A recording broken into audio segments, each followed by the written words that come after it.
जय हिंद दोस्तों।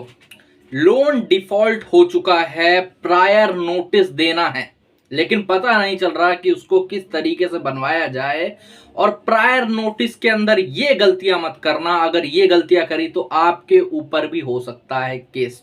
जी हाँ दोस्तों, आप लोग बिल्कुल सही सुन रहे हो। आज मैं आप सभी को बताने वाला हूं कि प्रायर नोटिस क्यों देना जरूरी है और किन किन स्थिति के अंदर आप प्रायर नोटिस दे सकते हैं। कई भाई लोग सवाल पूछते हैं ना कि सर मेरा लोन तो 5 महीने डिफॉल्ट हो चुका है, मैंने तो ये हो गया है, वो हो गया है, मेरे को ये परेशानी है, क्या मुझे प्रायर नोटिस देना चाहिए।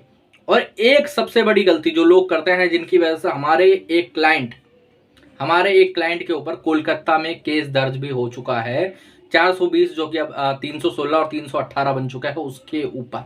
जी हाँ, आप लोग बिल्कुल सही सुन रहे हो। ऐसा क्या उस क्लाइंट ने गलती करी जो पहले जाके फिर बाद में उनको 2-4 महीने के बाद इतनी बड़ी दिक्कत आई, इतनी बड़ी प्रॉब्लम आई, जिसकी वजह से एक प्रायर नोटिस की वजह से वो जेल भी जा सकते थे, बहुत बड़ी दिक्कत उन्हें हो सकती थी। अब मैं आपको यही सारी चीजें बताने वाला हूँ और प्रायर नोटिस किन किन स्थिति में दिया जाता है ये भी आप लोगों को बताऊंगा। कई लोग क्या है ना, हर टाइम रेडी रहते हैं, प्रायर नोटिस अब दे देता हूँ, अब दे देता हूँ, अब दे देता हूँ, लेकिन ऐसा नहीं है। प्रायर नोटिस कब देना है, किस तरीके से देना है, ये सारी चीजें मैं आपको आज बताने वाला हूँ।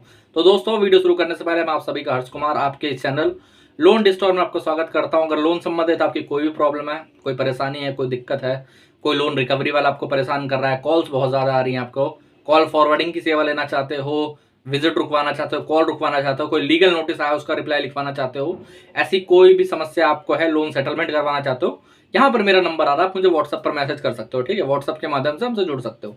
ओके, तो अब अपने मेन मुद्दे पे आता है कि प्रायर नोटिस देना जरूरी है। आंसर है यस, बिल्कुल। क्योंकि अगर आप प्रायर नोटिस किसी प्रकार का नहीं देते हैं तो काफी सारे बैंक और काफी सारी एनबीएफसी हैं, वो काफी कड़े कदम उठाते हैं। लेकिन अगर आपने प्रायर नोटिस दे रखा होगा तो वो ज्यादातर कड़े कदम नहीं उठाते। उनके पास एक इंटीमेशन रहती है कि यार क्लाइंट ने डिफॉल्ट करने से पहले हमें ये चीजें बताई, अपनी परेशानी बताई है, तो हमें भी कुछ चीजें देख के चलनी पड़ेगी। आप इसी चीज से समझ लो कि मान लो आपने किसी व्यक्ति से पैसे उधार ले रखे हैं। ओके, अगर आप उसको 10 दिन पहले, 1 महीना पहले, या फिर जैसे उसके पैसे जो तारीख जाने के बाद उसे बता देते हैं कि मेरे साथ अभी ऐसी परेशानी है, अभी ऐसी दिक्कत है, मैं आगे चल के कुछ महीने बाद पेमेंट करूंगा या मैं थोड़ा थोड़ा करके तुम्हारी सेटलमेंट कर दूंगा, तो वो व्यक्ति थोड़ा तो शांत रहेगा, है ना। और यही चीज बैंक पे भी लागू होती है। बैंक भी एक तरीके का व्यक्तित्व ही है, वो भी एक ग्रुप ऑफ पीपल ही है और कुछ नहीं है, समझ रहे हो। तो वहां पर भी ये चीज लागू होती है। वहां पर भी प्रायर नोटिस के कुछ मेन पॉइंट होते हैं। जो मेन पॉइंट है, जैसे आर्बिट्रेशन नोटिस ना आना, कोई केस ना करना, कोई सेक्शन 25 या चेक बाउंस का आपके ऊपर केस नहीं करना, ऐसा कोई नोटिस ना भेजना, रिकवरी में आपके साथ थोड़ी सहायता करना, ये सारी चीजों के लिए एक प्रायर नोटिस भेजा जाता है।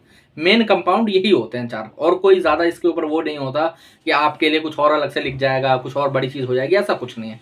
यही 4-5 मेन कंपाउंड होता है जो इसके अंदर भेजे जाते हैं, और इन सब चीजों के लिए बैंक से और एनबीएफसी से गुहार करी जाती है कि भाई साहब हमारे लिए ये दिक्कत हो गई है। और अपनी जो प्रॉब्लम होती है, जो मेन प्रॉब्लम होती है, चाहे वो मेडिकल हो, जॉब लॉस हो, चाहे कोई और प्रॉब्लम हो, और अगर आपको मॉरिटोरियम चाहिए, मॉरिटोरियम भी आप ऐड कर सकते हो एक लाइन उस पर। लेकिन मॉरिटोरियम के लिए मैं आप सब पे बोलूंगा कि उसके लिए एक अलग से एप्लीकेशन आती है, वो अलग एप्लीकेशन लगवाइए। ठीक है, अब लोग गलती क्या करते हैं, लोग सबसे बड़ी प्रॉब्लम क्या करते हैं, सबसे बड़ी दिक्कत क्या है उनके साथ, ये कभी भी राजी रहते हैं प्रायर नोटिस भेजने को। अभी मैं आप लोगों को बताता हूँ, कल ही की बात है। कल हमसे 2 लोग जुड़े, हमारे यूट्यूब से हमारे क्लाइंट बने। उन्होंने बताया कि सर मुझे प्रायर नोटिस भेजना है। मैंने बोला ठीक है, प्रायर नोटिस आपको बनवा देंगे, क्या दिक्कत है, क्या परेशानी बताइए हमें। ठीक है, उन्होंने बोला सर एक का तो डिफॉल्ट मेरा 5 महीने हो चुका है और एक का अब राइट ऑफ अब हो चुका है। तो मैंने बोला अब आपको क्या याद आ रही है प्रायर नोटिस भेजने की। तो कह रहा सर मेरे को पता नहीं था भेजते हैं, अब मेरे को पता चला है। तो मैं आप सबको बता देना चाहता हूँ, प्रायर नोटिस भेजने का एक टाइम होता है। या तो आप डिफॉल्ट से पहले प्रायर नोटिस भेजो। डिफॉल्ट से पहले आप कभी भेज सकते हो, 2 महीने पहले, 1 महीने पहले, 1 दिन पहले, 10 दिन पहले, आपकी मर्जी है। ठीक है, और डिफॉल्ट होने के बाद से एनपीए होने से पहले तक, मतलब 3 महीने पहले से पहले पहले आप नोटिस अगर भेजते हो प्रायर नोटिस, तो वो वैलिड रहेगा। अगर एनपीए होने के बाद आप किसी प्रकार का प्रायर नोटिस भेजते हो तो वो किसी भी तरीके से वैलिड नहीं है, आपका वेस्ट ऑफ मनी है, नथिंग एल्स। ओके, अगर आप 3 महीने, मान लो 3 महीने एक टाइम पीरियड होता है एनपीए, उससे पहले पहले बैंक को अपने पैसे की उम्मीद होती है कि मुझे पैसा मिल सकता है, मेरे को ये हो सकता है, मेरे को पूरा फंड मिल जाएगा। एनपीए का मतलब ही क्या होता है, नॉन परफॉर्मिंग हो गया। अब बैंक को इससे ज्यादा कोई खास मतलब है नहीं एक्चुअली में। अब बैंक सेटलमेंट की तरफ देखेगा, बैंक सेटलमेंट की तरफ जाएगा। ओके, तो आप सभी को मैं बोलना चाहूंगा कि कभी भी एनपीए से पहले पहले ही अगर प्रायर नोटिस भेजना चाहते हैं तो एनपीए से पहले ही प्रायर नोटिस भेजें, उसके बाद नहीं। तो इस टाइम पीरियड पे तो आपको प्रायर नोटिस भेजना है, ठीक है। अब क्या गलती आपको प्रायर नोटिस भेजते टाइम पे नहीं करनी है। अब मैं अपने जो कोलकाता का जो केस हुआ था हमारे एक क्लाइंट का, उन्होंने क्या गलती करी थी, वो हमसे बाद में जुड़े थे, उन्होंने बताया कि सर मैंने आपसे जुड़ने से पहले किसी और एडवोकेट से प्रायर नोटिस बनवाया था। ओके, किसी और एडवोकेट से प्रायर नोटिस बनवाया था, लेकिन उन जो एडवोकेट थे उन्होंने प्रायर नोटिस सही भी बनाया था। अब क्लाइंट अपनी मौत का जिम्मेदार कैसे होता है, अपने गुनाहों का जिम्मेदार कैसे खुद होता है, मैं बताता हूँ तुम लोगों को, ठीक है। अब एडवोकेट साहब ने तो इन्हें नोटिस बना के दे दिया, प्रायर नोटिस, और इन्हें वो मिल भी गया। ओके, दिक्कत कहाँ पर आई, परेशानी कहाँ पर आई होगी, सोच के देखो। अब जो हमारे भाई साहब थे, ये दरअसल एक बहुत बड़े गैमलर थे। ओके, इन्होंने स्टॉक मार्केट में ये अपना प्रीमियर लीग जो आती हैं, नाम नहीं लूंगा, जो जिन्होंने युवाओं को खराब करके रखा है, ऑनलाइन रमी खेलते हैं, फलाना ढिमकाना, इसमें इन्होंने लाखों रुपया, कम से कम 12-13 लाख रुपए डुबाया था, स्टॉक मार्केट और बाकी सब चीजें मिला के। तो इन्होंने क्या करा, इन्होंने सोचा यार ये चीज इन्होंने प्रायर नोटिस तो बना के दिया है, इसके अंदर मेरी परेशानी ऐड करी है इन्होंने, कि मेरा जॉब चला गया, जॉब एक्चुअली में चला गया था, वो चीज उन्होंने नोट करवाई थी, ठीक है।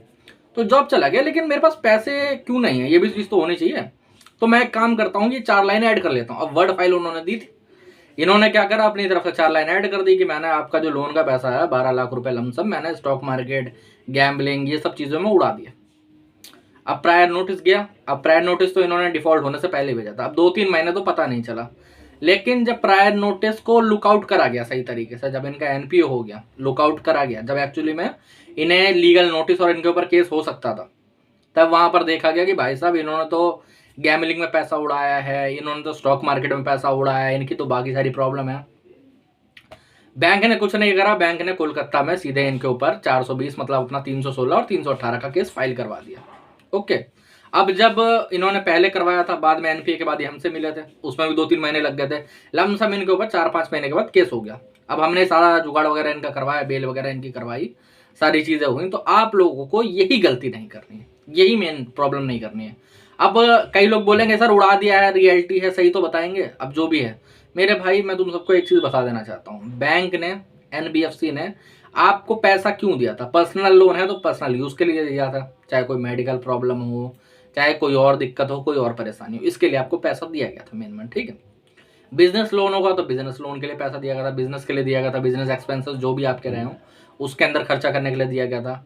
कोई और लोन है जैसे एजुकेशन लोन है तो एजुकेशन लोन के ऊपर है।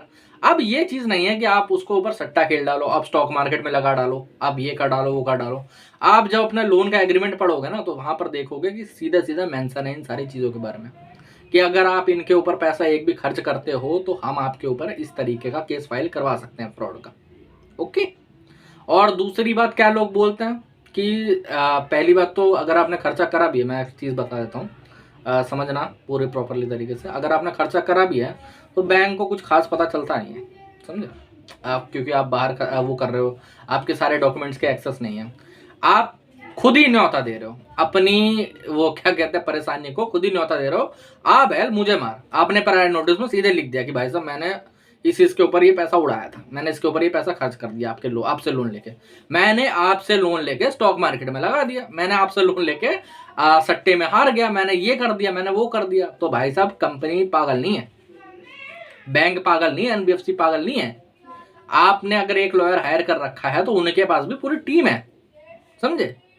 अब इन क्लाइंट ने अगर बताया नहीं होता, अपने तरफ से अपनी वो बुलावा नहीं दिया होता, तो प्रॉब्लम नहीं हुई होती, क्योंकि ये डिटेल्स निकालना बैंक के लिए और वो सब इतना आसान नहीं होता, सीधी बात है। वैसे मैं कहूँगा नहीं कि तुम आप लोग ये करो कि लोन लेके कहीं आए वो लगा दो, इधर कर दो, उधर उड़ा दो, ये सब चीज़ें करने की जरूरत नहीं है। लेकिन अगर कर दिया है तो भाई साहब ज़रूरी नहीं है कि आप ढिंडोरा पीटो, मेरा मानना यही है। सीधा जवाब, सीधा और सिंपल जवाब देने वाला आदमी हूँ, सीधा बताता हूँ कि अगर आपने कर भी दिया तो आपको ढिंडोरा नहीं पीटना है। ढिंडोरा पीटोगे, पकड़े जाओगे, परेशानी होगी, दिक्कत होगी, बाद में रोओगे, चिल्लाओगे कि यार ये क्यों हो गया, वो क्यों हो गया, परेशानी क्या हो गई, दिक्कत क्या हो गई, क्या प्रॉब्लम थी, है ना। तो इसलिए मैं आप सब पे सीधा सवाल देता हूँ, सीधा जवाब दे रहा हूँ अपने आप सबके सवालों का, कि प्रायर नोटिस में कुछ ही मेन पॉइंट है जो कि मैंने पहले बताए। अपना नोटिस के रिलेटेड हो गया, रिकवरी के रिलेटेड हो गया, आपकी प्रॉब्लम से रिलेटेड हो गया। आपकी प्रॉब्लम है ना, पर्सनल लोन है तो जरूरी नहीं कि आपकी पर्सनल प्रॉब्लम वहां पर लिख दो, जो जेन्युइन प्रॉब्लम हो, जिसका एक्चुअली में लगे कि हाँ भाई साहब ये प्रॉब्लम है आपकी, आपकी जॉब गई हो, बिजनेस लॉस हुआ हो, फंड इशू हो गया हो आपको, ये भी मेंशन कर सकते हो। कई लोग क्या होता है जो बोलते हैं कि सर जॉब तो मैं कर रहा हूँ, लेकिन बात क्या है कि लोन हो गया मल्टीपल, इस चक्कर में ऐसी दिक्कत हो गई, तो आप वो मेंशन कर सकते हो कि आपके ऊपर मल्टीपल लोन्स हो चुके हैं। ये प्रॉब्लमेटिक चीज़ नहीं है, क्योंकि बैंक ने लोन दिया था आपको तब सब कुछ देख के दिया था। अब आप कई लोग बोलेंगे कि सर बैंक को अगर पता चल गया कि मल्टीपल लोन्स है, तो मेरे भाई इसमें कोई नुकसान नहीं है, सारे बैंकों ने सब देख के ही लोन दिया था आपको। ऐसा कुछ नहीं है कि उन्हें पता नहीं है कि आपके ऊपर और लोन चल रहे हैं या फिर ऐसे है, वो सब सिविल में पता है। आपके ऊपर 10 लोन है तो 10 के 10 बैंक को पता है कि 10 लोन है आपके ऊपर। अब वो चीज़ बता सकते हो कि मेरी सैलरी 80,000 रुपये है, लेकिन मेरी जो किस्तें बन चुकी हैं वो 1.5 लाख रुपए बन चुकी है, तो मैं आपका लोन अब पे नहीं कर पाऊंगा, मेरे साथ दिक्कत है, परेशानी एक्चुअली में।